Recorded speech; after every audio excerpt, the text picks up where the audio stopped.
Muy bien, ahora continuamos con la segunda parte, que es sobre la reforma del IGTF 2002 enfocada exclusivamente en los contribuyentes especiales. Muy bien, aquí tenemos un cuadro en el cual lo he dividido, digamos que en dos momentos. El primero es sobre las compras y gastos, es decir, los pagos realizados, y la segunda sobre las ventas, es decir, los cobros que hacemos. Ya hemos venido hablando de que cuando se trata de bolívares, pues la tasa es del 2%, y cuando se trata de divisas, la tasa es del 3%. Muy bien. También tenemos que tomar en cuenta de nuevo si en estas transacciones interviene el Banco Nacional, o sea, la Banca Nacional, pues ellos se van a encargar de hacer el respectivo cálculo y pago del impuesto. Cuando nos toca a nosotros, aquí en el cuadrito lo tenemos resaltado en verde, como somos contribuyentes especiales. Si son en bolívares, pues todos los compras y gastos que realicemos, pues tenemos que llevar un control administrativo. Para ese control administrativo deberíamos de llevar un registro y para hacer un borrador de la declaración. La ley no exige hasta ahora llevar un registro y hacer un borrador de la declaración. Sin embargo, es necesario, puesto que en el momento de una fiscalización y vamos a tener la planilla de pago, tenemos un monto pero no sabemos de dónde sale. O sea, cuál es el soporte, de dónde vino ese monto, necesitamos tenerlo claramente para poder explicar de dónde salió. Por eso es necesario hacer un registro y hacer un borrador de la declaración. Además que no sabemos todavía, no sabemos el nivel de detalle que va a exigir la declaración. La providencia administrativa habla de un archivo, sin embargo no nos dice exactamente qué elementos va a llevar el archivo. Asumimos que puede ser como así, de la misma forma que se hacen las retenciones de IVA, en la cual incluso hay que colocar los números de las facturas, los RIF y esas cosas. Sin embargo, hasta que no aparezca el instructivo con el cual se va a hacer la declaración, no podemos dar mayor detalle de esto. En cuanto a las divisas, pues sucede la misma situación, que debemos de llevar un control administrativo, llevar un registro y hacer un borrador para la declaración. ¿Qué pasa? Puede ser que a la persona que nosotros le estemos pagando sea un contribuyente especial también. En el caso bajo esa situación, el proveedor es el que se va a encargar de calcular el IGTF y de enterarlo al fisco. Entonces tenemos que dar controles a aquellos gastos y pagos que hagamos en los cuales no sea a un contribuyente especial. Compraron en un pequeño negocio algún tipo de repuesto y entonces ustedes van a tener que realizar ese pago por el IGTF si cancelaron, sea en bolívares o sea en divisa. También en estos gastos van aquellos incluidos que no llevan una factura, es decir, los pagos de nómina y los pagos de otros tipos de impuestos o cualquier otro tipo de gastos en los cuales se incurren. En el lado de las ventas tenemos que si ocurren con bolívares, o sea, nos pagan a nosotros en bolívares, no hay ningún problema. El banco eso no genera ningún IGTF. En el caso de que las ventas o los cobros que hagamos sean en divisa, pues tenemos dos opciones. Si el banco interviene, pues se va a encargar el banco. Estos son los casos en los que se hacen transferencias entre cuentas en divisa, hasta ahora. La otra opción o lo otro es cuando tenemos un consumidor normal que nos hace el pago a nosotros por una compra. Entonces aquí, de acuerdo a las modificaciones que hubo en la ley y especialmente en la providencia administrativa para indicarnos cómo vamos a hacer este tipo de percepción, pues nos han incluido una modificación de facturación. Esto me afecta a caja. ¿Cómo es la modificación de facturación? Ellos hablan de que los que tengan máquina fiscal deben de contactarse con el proveedor de la misma y solicitar que se les haga una adecuación y les agreguen el ítem que tiene que ver con el IGTF de acuerdo a la condición de pago. Si la máquina no se puede adecuar, deben de comprar una nueva. No dieron plazo extra para esto, sigue siendo hasta el 28 de marzo. Yo asumo que si no se puede adecuar la máquina y tienen que comprar una nueva, deben de pasar a usar formatos mientras logran comprar la nueva máquina. No dieron tampoco ninguna otra opción de paliativa ni alternativa que se pueda utilizar mientras se logra adecuar la máquina fiscal a la nueva normativa. En el caso de las formas libres, las personas son por lo general las personas que utilizan un sistema, pues también tiene que ponerse de acuerdo o contactar a su proveedor del sistema para que se lo modifiquen y le agreguen el ítem del IGTF. Los que utilizan formatos, que son por lo general los que se llenan a mano, pues deben de agregarle la línea o la parte del cobro del IGTF de acuerdo a la condición de pago. Ahí hacen mención que eso se debe realizar en los formatos libres, que se debe de realizar hasta que se acabe la papelería, pues la existencia que tengan de esos formatos.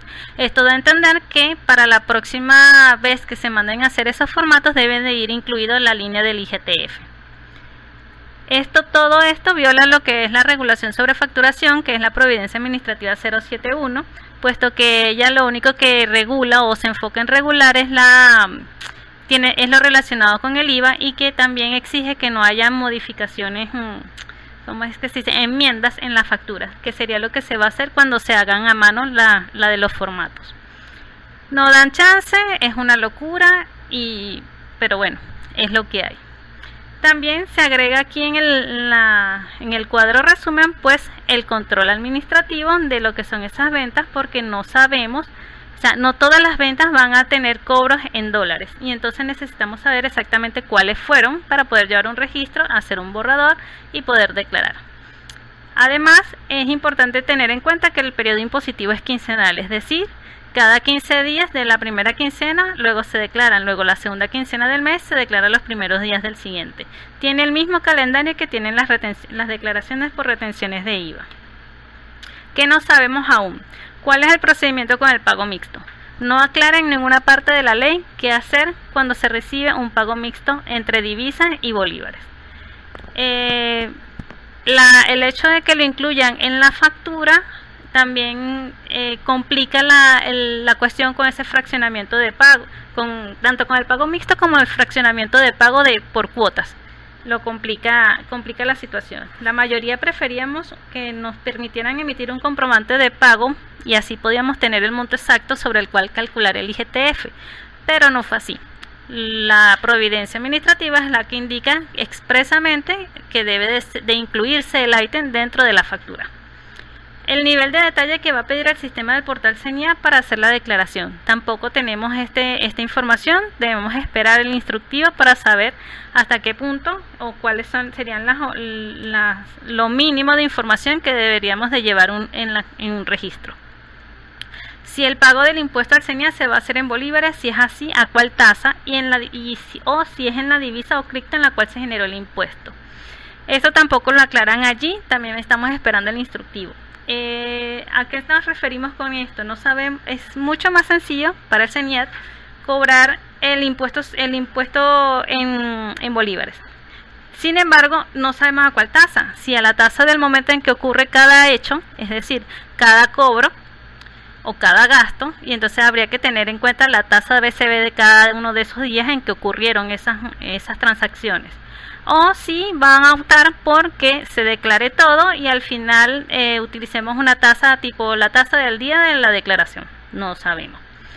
Lo ideal, o sea, yendo en armonía con el espíritu de la norma nueva, es que debería de ser que recauden por cada tipo de divisa en la cual ocurra cada hecho o en cada criptomoneda, pero eso les complica a ellos la recaudación. Sin embargo, ese sería el espíritu de la ley, pues lo que ellos quieren es una tajada de las divisas que están circulando. ¿Cómo puede el CENIA verificar el IGTF que se genera en las ventas? Eso es muy fácil. Comparando el estado de cuenta bancario y la declaración del IGTF, pues esa, la suma de esos dos deben de dar como resultado la misma monto que da la sumatoria de los reportes Z o la sumatoria de las facturas o la declaración del IVA. Es fácil solicitando el estado de cuenta bancaria de la empresa, porque eso debe coincidir con el punto de venta. La declaración del IGTF debe ser la diferencia. Si mi reporte Z es mayor o mi sumatoria de ventas es mayor que lo que tengo en el estado de cuenta, quiere decir que por esas ventas yo recibí divisas, ¿no? Entonces ese monto que está allí debe estar reflejado en la declaración del IGTF. Listo, por ahí ya pueden verificar facilito como si hubo evasión o no en el cobro de las ventas en divisa.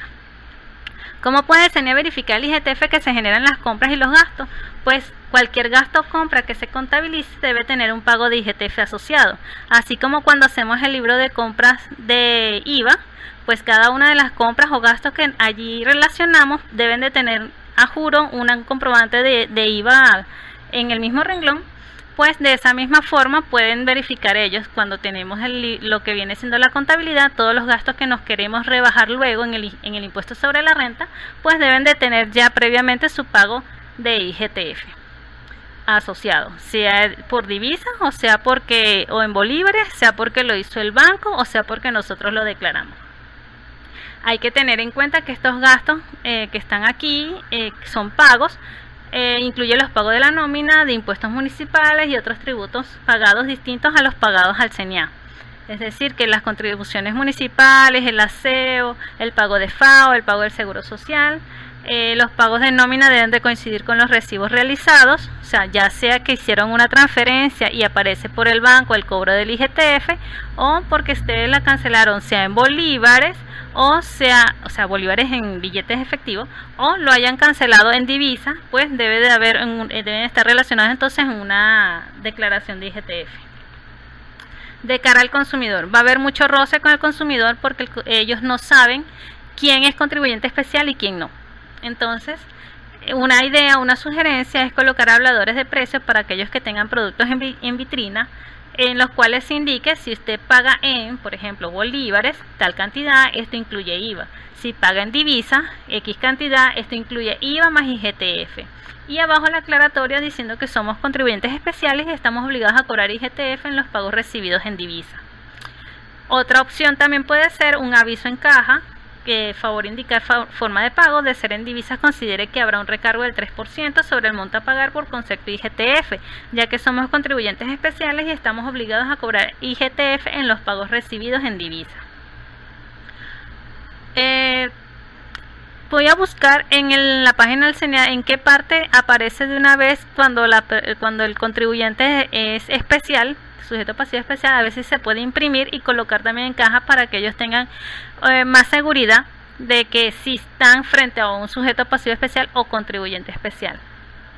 También puede servir, si tienen a la mano, que deberían de por lo menos tenerlo guardado, aquella providencia administrativa donde fueron nombrados contribuyentes especiales, para sacarle una copiecita y colocarlo cerca para que no haya malos entendidos por allí.